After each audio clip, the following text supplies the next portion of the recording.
Cambridge 17, Listening Test 4. You will hear a number of different recordings. All the recordings will be played once only. The test is in 4 parts. You will have 10 minutes at the end of the test to transfer your answers to the answer sheet. Now turn to part 1. First, you have some time to look at questions 1 to 5.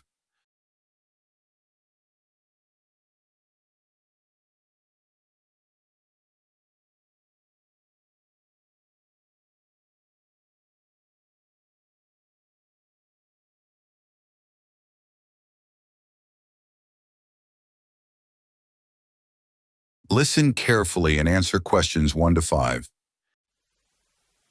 Hello, Easy Life Cleaning Services, Jacinta speaking. Oh, hello. I'm looking for a cleaning service for my apartment. Do you do domestic cleaning? Sure. Well, it's just a 1-bedroom flat. Do you have a basic cleaning package?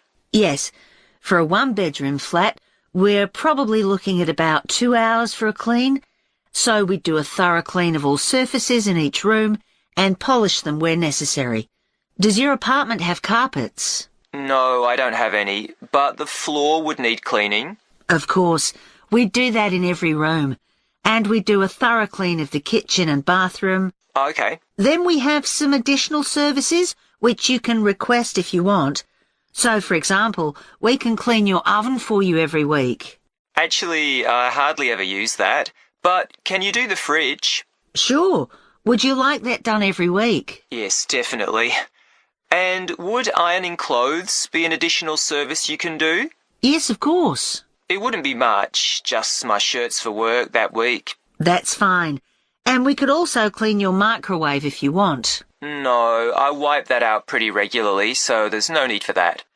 We also offer additional services that you might want a bit less often, say every month. So, for example, if the inside of your windows need cleaning, we could do that. Yes, that'd be good. I'm on the 15th floor, so the outside gets done regularly by specialists, but the inside does get a bit grubby. And we could arrange for your curtains to get cleaned if necessary. No, they're okay. But would you be able to do something about the balcony? It's quite small, and I don't use it much, but it could do with a wash every month or so. Yes, we can get the pressure washer onto that. Before you hear the rest of the conversation, you have some time to look at questions 6 to 10.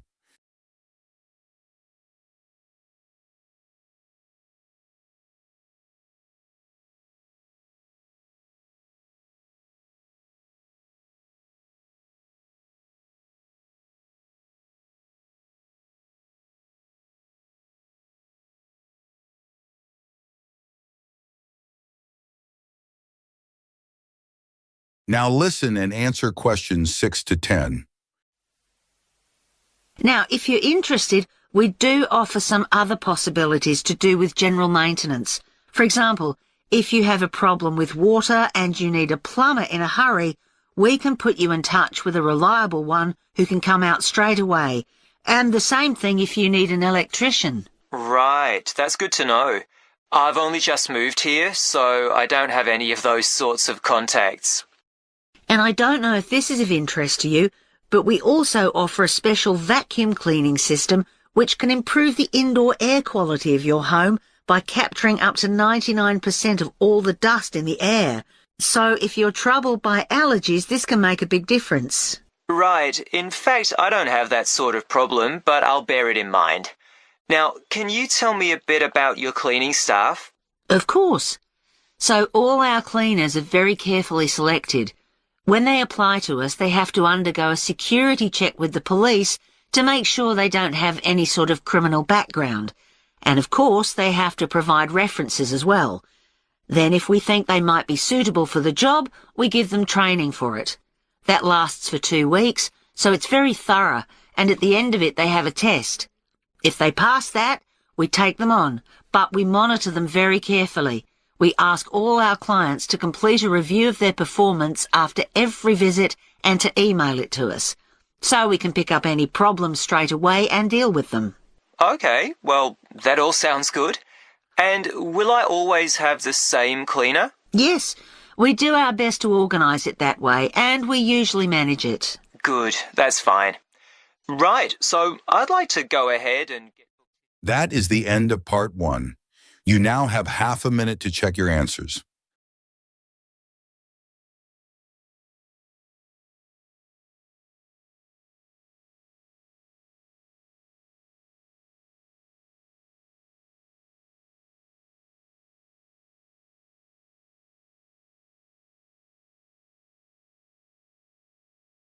Now turn to part 2. First, you have some time to look at questions 11 to 14.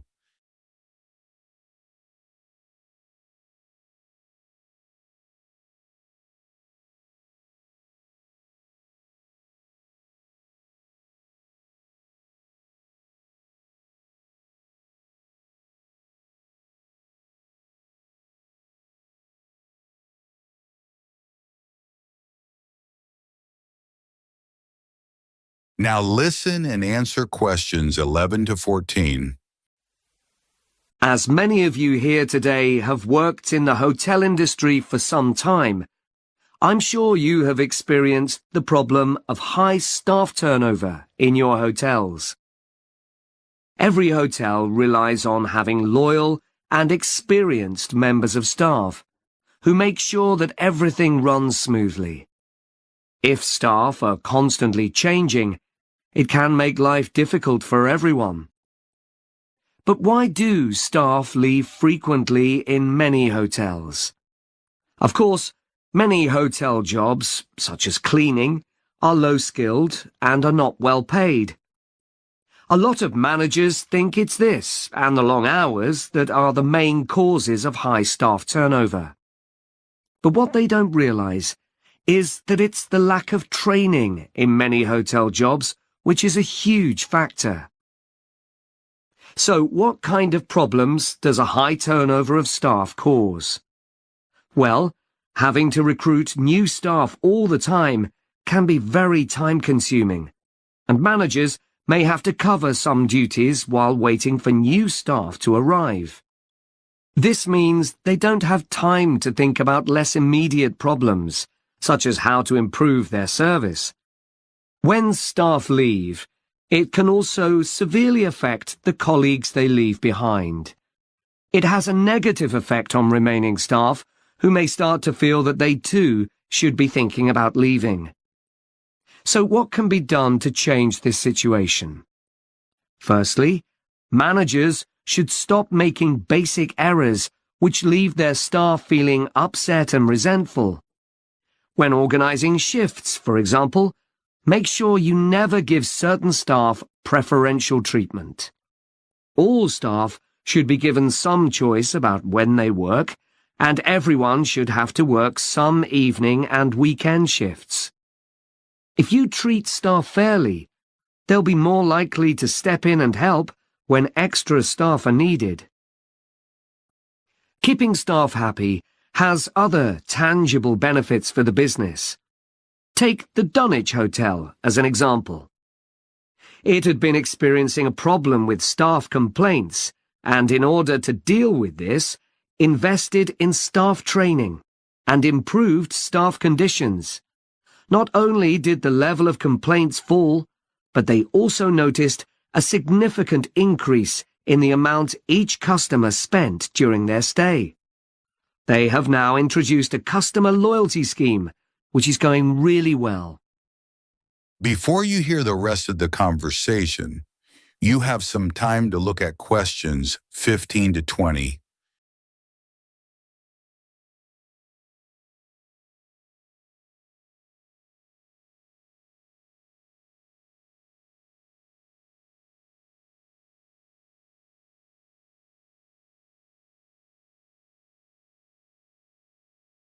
Now listen and answer questions 15 to 20. Now, I'd like to look at some ways you can reduce staff turnover in your hotels. And I'll do this by giving some examples of hotels where I've done some training recently.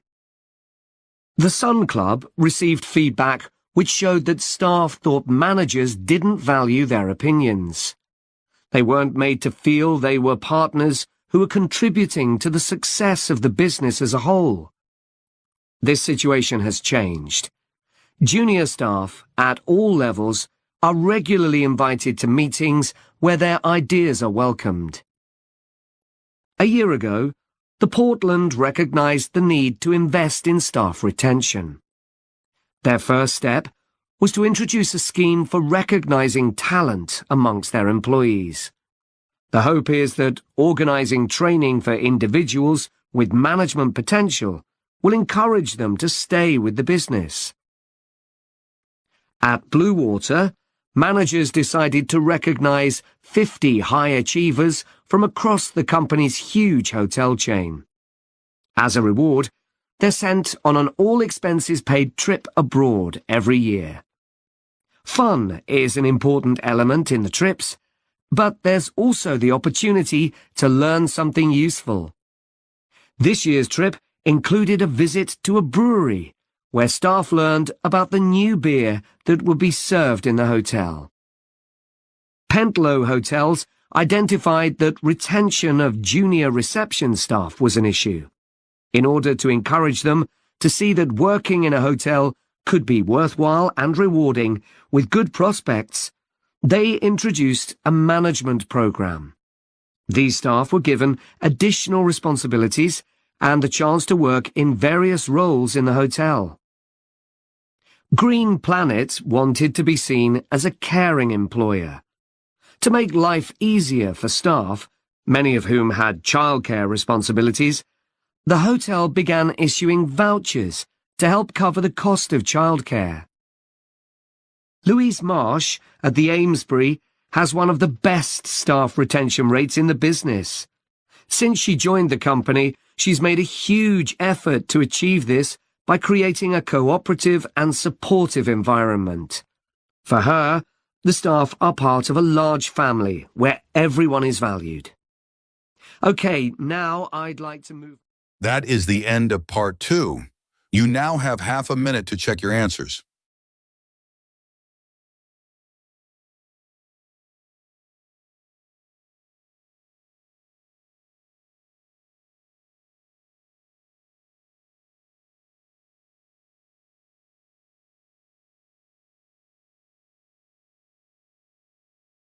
Now turn to part 3.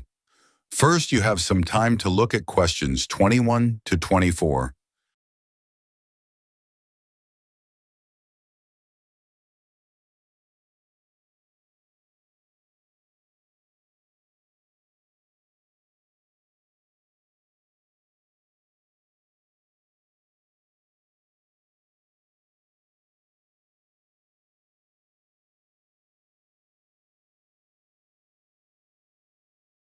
Now listen and answer questions 21 to 24. Hi, Thomas. How are you enjoying the course so far? Yeah, I think it's good. Remind me, why did you decide to study sports science? Didn't you want to be a professional athlete when you were at school? Yeah, that was my goal, and all my classmates assumed I would achieve it. They thought I was brilliant. That must have been a nice feeling. I thought I could win anything. There was no one who could run faster than me. Exactly. So what happened? Did your mum and dad want you to be more academic? Not at all. Perhaps they should have pushed me harder, though. What do you mean? I think I should have practiced more. What makes you say that? Well, I went out to Kenya for a couple of weeks to train. Really? I didn't know that. I was chosen to go there out of loads of kids and run with some of the top teenage athletes in the world. And I was so calm about it. I just kept thinking how fortunate I was. What a great chance this was. Everyone back home was so proud of me. But once we started competing, I very quickly realised I wasn't good enough. That must have been a huge shock. I thought, this can't be happening. I was used to winning. I'm sorry to hear that. It's okay. I'm over it now, and I think it's much better to do a university course. And this one has such a variety of sports-related areas. It's going to be good. Oh, I agree. I chose it because of that. Before you hear the rest of the conversation, you have some time to look at questions 25 to 30.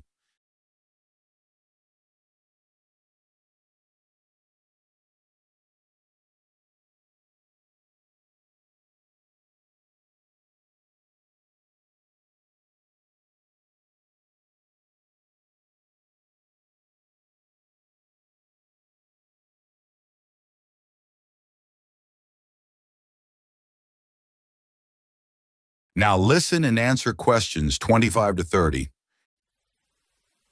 So, Jian, have you thought of any ideas for the discussion session next week on technology and sport? We have to cover more than one sport, don't we? Yeah. You know, we always think technology is about the future, but we could gather some ideas about past developments in sport. Look at early types of equipment, perhaps. I remember reading something about table tennis bats once, how they ended up being covered with pimpled rubber. 'Cause they were just wooden at first, I'd imagine. Yeah. In about the 1920s, a factory was making rolls of the rubber in bulk for something like horse harnesses. Really? Yeah, and someone realised that it would make a perfect covering for the wooden bats. So, what about cricket? That's had a few innovative changes. Maybe the pads they wear on their legs? I don't think they've changed much, but I'm just looking on the internet. And it says that when the first cricket helmet came in 1978, the Australian batsman who first wore it was booed and jeered by people watching because it was so ugly. Wow! Players have to protect themselves from getting hurt. I mean, everyone wears one now. Unlike the cycle helmet. Well, unless you're a professional. But you're right, many ordinary bikers don't wear a helmet. Hey, look at these pictures of original helmet designs. This one looks like an upside-down bowl. Yet the woman's laughing. She's so proud to be wearing it.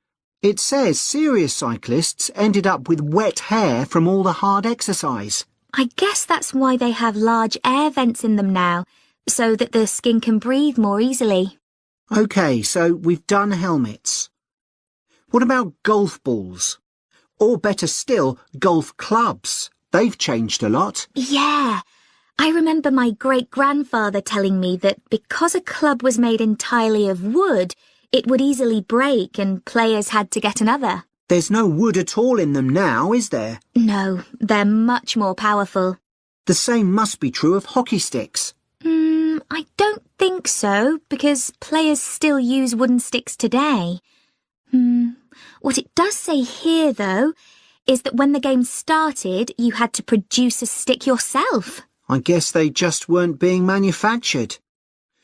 So, one more perhaps? What about football? Well, I know the first balls were made of animal skin. Yeah, they covered them with pieces of leather that were stitched together. But the balls let in water when it rained. Oh, that would have made them much heavier. That's right. You can imagine the damage to players' necks when the ball was headed. Oh, how painful that must have been. Yeah. Well, I think we can put together some useful ideas. That is the end of part 3. You now have half a minute to check your answers.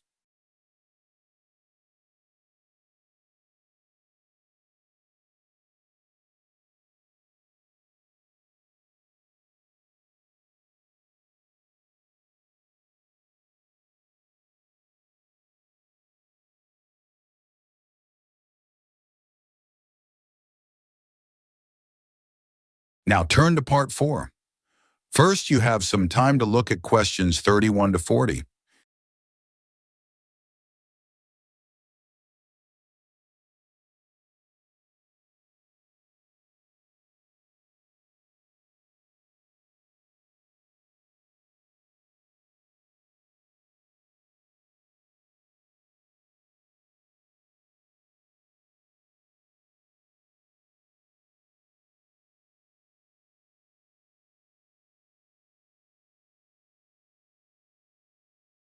Now listen and answer questions 31 to 40. Hello, everyone. Today, we're going to look at another natural food product, and that's maple syrup. What is this exactly? Well, maple syrup looks rather like clear honey, but it's not made by bees. It's produced from the plant fluid, or sap, inside the maple tree, and that makes maple syrup a very natural product. Maple syrup is a thick, golden, sweet-tasting liquid that can be bought in bottles or jars and poured onto foods such as waffles and ice cream, or used in the baking of cakes and pastries. It contains no preservatives or added ingredients, and it provides a healthy alternative to refined sugar. Let's just talk a bit about the maple tree itself, which is where maple syrup comes from. So, there are many species of maple tree, and they'll grow without fertilizer in areas where there's plenty of moisture in the soil. However, they'll only do this if another important criterion is fulfilled, which is that they must have full or partial sun exposure during the day and very cool nights. And I'll talk more about that in a minute. There are only certain parts of the world that provide all these conditions. One is Canada, and by that I mean all parts of Canada. And the other is the northeastern states of North America. In these areas, the climate suits the trees perfectly. In fact, Canada produces over 2/3 of the world's maple syrup, which is why the 5-pointed maple leaf is a Canadian symbol and has featured on the flag since 1964. So, how did maple syrup production begin?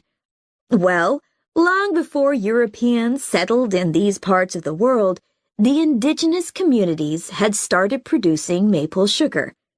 They bored holes in the trunks of maple trees and used containers made of tree bark to collect the liquid sap as it poured out. As they were unable to keep the liquid for any length of time, they didn't have storage facilities in those days. They boiled the liquid by placing pieces of rock that had become scorching hot from the sun into the sap. They did this until it turned into sugar, and they were then able to use this to sweeten their food and drinks. Since that time, improvements have been made to the process, but it has changed very little overall.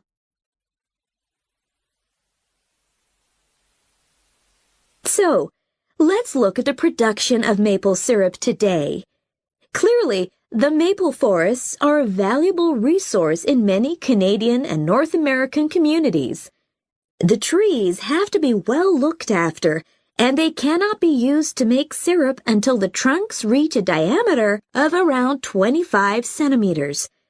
This can take anything up to 40 years. As I've already mentioned, maple trees need the right conditions to grow and also to produce sap. Why is this? Well, what happens is that during a cold night, the tree absorbs water from the soil, and that rises through the tree's vascular system. But then, in the warmer daytime, the change in temperature causes the water to be pushed back down to the bottom of the tree. This continual movement, up and down, leads to the formation of the sap needed for maple syrup production. When the tree is ready, it can be tapped, and this involves drilling a small hole into the trunk and inserting a tube into it that ends in a bucket. The trees can often take several taps, though the workers take care not to cause any damage to the healthy growth of the tree itself. The sap that comes out of the trees consists of 98% water and 2% sugar and other nutrients. It has to be boiled so that much of that water evaporates, and this process has to take place immediately using what are called evaporators. These are basically extremely large pans. The sap is poured into these. A fire is built, and the pans are then heated until the sap boils. As it does this, the water evaporates and the syrup begins to form. The evaporation process creates large quantities of steam, and the sap becomes thicker and denser, and at just the right moment, when the sap is thick enough to be called maple syrup, the worker removes it from the heat. After this process, something called sugar sand has to be filtered out, as this builds up during the boiling and gives the syrup a cloudy appearance and a slightly gritty taste. Once this has been done, the syrup is ready to be packaged so that it can be used for a whole variety of products. It takes 40 liters of sap to produce 1 liter of maple syrup, so you can get an idea of how much is needed. So that's the basic process. In places like Quebec, That is the end of part 4. You now have 10 minutes to transfer your answers to the answer sheet.